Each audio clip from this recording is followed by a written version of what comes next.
శ్రీమాత్రే నమః. అందరికీ శుభోదయం అండి. అందరూ ఏం చేస్తున్నారు? అయితే ఈరోజు నేను చెప్పేది ఏంటంటే, నిన్న మొన్న చాలామందికి చెప్పాను కదా, సర్దుకుపోవాలి. మగవాళ్ళకి చెప్పాను, కొంతమంది ఆడవాళ్ళు మారన్నారు.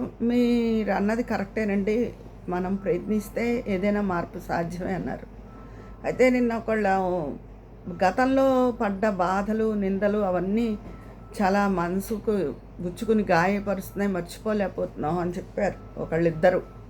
పేర్లు ఎందుకు, మన వాటిల్లోనే కామెంట్లలో మీరు చూసే ఉండుంటారు. అయితే ప్రతి మనిషి స్త్రీ జీవితంలోనండి, ఇప్పుడు అబ్బాయిలు కూడా బాధపడుతున్నారు సంసార జీవితంలో. ఒకప్పుడు ఆడవాళ్లే బాధపడేవారు. అందులోంచే ఈ ఆడవాళ్ళు చదువుకోవాలి, ఎవరి కాళ్ళ మీద వాళ్ళు నిలబడాలి, అలాంటివన్నీ వచ్చాయి. కానీ ఇప్పుడు ఆడవాళ్ళు చాలామంది దాన్ని దుర్వినియోగం చేసుకుంటున్నారు ఆ స్వేచ్ఛని. సరే, అది వదిలేద్దాం, అది వేరే విషయం.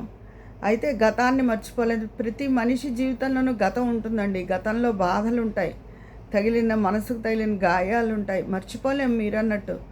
కానీ మర్చిపోకపోవడం వల్ల మనకే నష్టం జరుగుతుంది. అవతలవాడు ఎప్పుడు బాగానే ఉంటాడు. మనని ఏదైనా దెబ్బ కొట్టినవాడు ఉన్నాడు అనుకోండి, చెంప మీద సారీ అనేస్తాడు. కానీ మన నొప్పి ఉంటుంది కదా, అది చాలా రోజులు ఉంటుంది. అలాంటిది మనసుకి తగిలిన నొప్పి మర్చిపోలేనిది. కానీ దానివల్ల ఏం ప్రయోజనం ఉంది? మన ఆరోగ్యమే పాడవుతుంది, మన మనసే పాడవుతుంది. ప్రయోజనం ఏమీ లేదు కదండి. గతాన్ని తీసుకురాలేం, మళ్ళీ వెనక్కి అయిపోయిందాన్ని తీసుకురాలేం.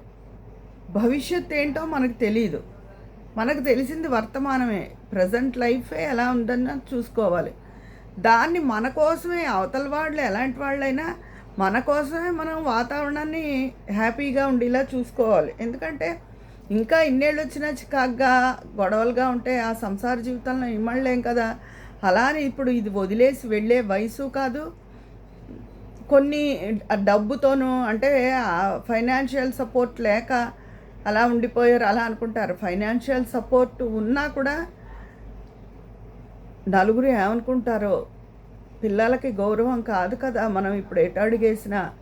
అసలు చాలామంది ఆడవాళ్ళు భర్తతో ఎన్ని బాధలు పడ్డా ఇప్పుడంటే కషాయం పీనుగుల్లాగా పిల్లల్ని చంపేస్తున్నారు. కానీ పిల్లల మొహాలు చూసే కాపురాలు చేసిన వాళ్ళు 90% నన్ను అడిగితే.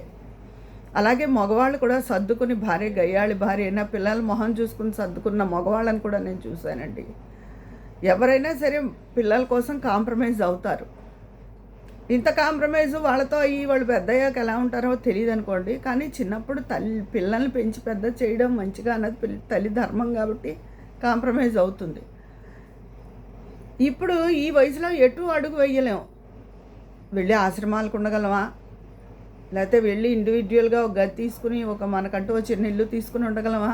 ఫైనాన్షియల్గా మనం ఉద్యోగం చేయట్లేదు, మన దగ్గర వెనకాల డబ్బు ఉండి ఫైనాన్షియల్గా పుట్టింటి వాళ్ళ సపోర్టు, వాళ్ళు ఇచ్చిన ఆస్తిపాస్తులు ఉన్నా కూడా వదిలి వెళ్ళలేని వయసు అండి ఇది. అందుకని గతాన్ని వదిలేసేయండి. మీరు గతంలోవే అంటున్నారు కదా, ఇప్పుడు ప్రజెంట్ బాధలు లేవు కదా. గతంలో జరిగినవి మర్చిపోలేకపోతున్నాను అన్నారు. గతాన్ని ఎప్పుడూ వదిలేయాలండి. గతాన్ని మనం ఇంకా బుర్రలో ఉంచుకుని వస్తుంది, ఒక్కోసారి ఉడుకుమొత్తనం వస్తుంది. అప్పుడు నేనేనా అలా పడ్డాను అని అనిపిస్తుంది. ఎవరికైనా సహజం అండి. పైకి అందరూ బాగున్నట్టు ఉంటారు, కానీ ప్రతి వాళ్ళ జీవితంలో ఏదో ఒక నొప్పి తప్పకుండా ఉంటుంది. అందరిది వడ్డించిన విస్తరిగా ఉండదు జీవితం. అయితే ఇప్పుడు మన డస్ట్బిన్ ఉంది, డస్ట్బిన్ నిండా చెత్త కుక్కేసి 2 తీయలేదనుకోండి, 2 రోజులకే అది వాసన వచ్చేస్తుంది. అలాంటిది ఏళ్ల తరబడి ఈ బాధ అనే చెత్తని మనసు నిండా పెట్టుకుంటే మన బ్రెయిన్ ఎంత కుళ్ళిపోయి ఉంటుంది, ఎంత పిచ్చివాసనతో ఉంటుంది. అంటే అదంతా మనకు నెగిటివ్. ఆ నెగిటివ్లో ఉన్నప్పుడు మన హెల్త్ బాగుండదు, మనం ఉన్న వాతావరణము బాగున్నట్టు అనిపించదు, మనకి ఎవరు నచ్చరు. కానీ అది కరెక్ట్ కాదు. గతంలో వాళ్ళు బాధ పెట్టారు, మనం బాధపడే కర్మ ఉంది అనుకుని, అందుకే కర్మ సిద్ధాంతం. మన భారతదేశం, మన హిందూ ధర్మం కర్మ సిద్ధాంతంతోనే మనం లాగించుకొస్తున్నాం మన జీవనాన్ని. కర్మ అని సరిపెట్టుకోకపోతే ఏది అడుగు ముందుకు పడదండి. గత జన్మలో వాళ్ళని మనం బాధ పెట్టి ఉంటాం, అందుకని వాళ్ళు ఈ జన్మలో మనం బాధపడవలసి వస్తుంది. శ్రీకృష్ణుడు అంతటి వాడికే గత జన్మలో వాలిని త్రేతాయుగంలో చెట్టు చాటు నుంచి బాణం వేసినందుకు ఈ జన్మలో బోయవాడి రూపంలో ఆయన చెట్టు చాటు నుంచి బాణం వల్ల నిర్యాణం చెందారు అని మనం చదువుకోలేదా? భాగవత రామాయణాలన్నీ మనకు అవే కదా నేర్పుతాయి. అందుకని అలాంటివన్నీ గుర్తు తెచ్చుకుని చదువుకుని ఏదైనా కష్టం వచ్చినా మనకే ఎందుకు కష్టం వచ్చింది అనుకోక శ్రీకృష్ణుడు పక్కన ఉండగా పాండవులంతటి ధర్మపరులకే కష్టాలు తప్పలేదని ధైర్యం తెచ్చుకుని ఈ జీవిత ప్రయాణంలో అడుగు ముందుకు వెయ్యాలే తప్ప బాధపడుతూ కూర్చోకూడదండి. ఎప్పుడు ధైర్యాన్ని ఆయుధంగా చేసుకోండి. ప్రజెంట్ మీకు బాగుందా లేదా? ప్రజెంట్ బాగానే ఉన్నారు కదా, ఎందుకు గతాన్ని మోస్తారు? అదొక కుళ్ళు, చెత్త. ఆ చెత్తను వదిలించుకోవడం మంచిది. అదే చెత్తని మనం మోయకూడదు. అది ఎవరు చేసింది వాళ్ళకే. ఈ జన్మలో మనని బాధ పెట్టారా వాళ్ళకే. కానీ వాళ్ళు మనవాళ్ళు, మన పిల్లలు, భర్త అవడం వల్ల వాళ్ళని మనం తిట్టుకోలేము. అది సంగతి అండి. అందుకని దయచేసి ఎవరు అలా బాధపడద్దు. భవిష్యత్తు ఈరోజు ఉన్నవాళ్ళు రేపు ఉండలేదు. కళ్ళ ముందు తిరిగిన వాళ్ళు ఇవాళ పొద్దున్నే మావారేదో చెప్పారు. కళ్ళ ముందు తిరుగుతున్న మనుషులు కనురెప్పపాట్లో హార్ట్ అటాక్లు వచ్చిపోతున్నారు. వయసుతో సంబంధం ఉండడం లేదు. ఎక్సర్సైజ్లు, వాకింగ్లు, ఫుడ్డు అంటున్నారు. అలా ఫుడ్డీస్ కాదు, అలా పిల్లలు కాదు. ఎందుకంటే ఒక వయసు వాళ్ళు ఫుడ్స్ అవి అలా ఏం తీసుకోరు కదా. ఎంతో జాగ్రత్తగా ఉన్న వాళ్ళు కూడా వెళ్ళిపోతున్నారు. భగవంతుడు కలియుగంలో అల్పాయుష్కులు అని అన్నారు కదా, అలా అన్నట్టే కరోనా వచ్చినప్పటి నుంచి చూస్తున్నాం అన్నీను. అందుకని ఎవరు ఎప్పుడు ఉంటారో తెలియదు. భవిష్యత్తు మనకు తెలియదు. రేపటి రోజు ఎలా ఉంటుందో తెలియదు. నిన్న జరిగింది తిరిగి రాదు.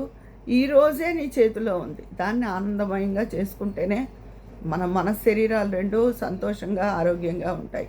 అది మనం ఉన్నన్నాళ్ళు ఎవరి మీద మనం జీవనం మనకు ఉన్నన్నాళ్ళు కొనసాగినన్నాళ్ళు భగవంతుడిని ఎవరి మీద ఆధారపడకుండా, ఫైనాన్షియల్ అనే కాదు, మెయిన్ హెల్త్ వైజ్గా ఆధారపడకుండా మన పని మనం చేసుకొని వెళ్ళిపోవాలి అని కోరుకోవాలి అండి. ఇలాంటి చెత్తవి పాతవి తలుచుకుంటూ కూర్చుంటే ఆరోగ్యం మీద ఖచ్చితంగా ప్రభావం చూపిస్తుంది. మనకేమీ బాగుండదు కూడా. అందుకని జరిగింది మన్నించేయండి, వదిలేసేయండి. మీరు ప్రేమను పంచండి. మీకు ఎంతో మార్పు కనిపిస్తుంది. మీ మనసు ఎంతో ప్రశాంతంగా ఉంటుంది. ఎవరైనా సరే గతం వదిలేయండి, భవిష్యత్తు తెలియదు, వర్తమానంలో ఆనందంగా ఉండండి. వర్తమానం కూడా ఇంకా గొడవలుగా ఉంటే దానికి తగ్గ నిర్ణయం తీసుకోండి. అంతేకాని గతాన్ని తలుచుకుని ఎవ్వరూ బాధపడద్దు. ఇదండి ఈరోజు నేను చెప్పదలుచుకున్న విషయం. మీరందరూ కూడా దీని పట్ల ఆలోచించి తగు నిర్ణయం తీసుకోవాలని, మన వాళ్ళందరూ సంతోషంగా ఉండాలని ఎల్లప్పుడూ నేను కోరుకుంటాను. ఎందుకంటే మన వాళ్ళు చాలామంది పాజిటివ్ మైండ్ ఉన్న వాళ్ళే, చక్కటి వాళ్ళు బాధపడితే బాధగా ఉంటుంది కదా. అందుకని మీ అందరి జీవితంలో కూడా సంతోషం వెల్లివిరియాలని, అందరూ సుఖ సంతోషాలతో ఉండాలని కోరుకుంటారు. అవతల వాళ్ళ సుఖం మనం కోరుకుంటే మన సుఖాన్ని భగవంతుడు కోరుకుంటాడు. అది మనకి సుఖం భగవంతుడు ఇస్తాడు. అదే ఎంతసేపు మన కోసమే మనం ప్రార్థించకూడదు, అది స్వార్థం. అందరూ బాగున్నప్పుడే మనం కూడా బాగుండగలుగుతాం. ఓకేనా? నా ఈ టాపిక్ మీకు నచ్చితే కామెంట్ బాక్స్లోకి వచ్చేయండి. మరి అక్కడ మాట్లాడుకుందామా? ఉంటాను. మీ స్నేహితురాలు విజయ పన్నాల.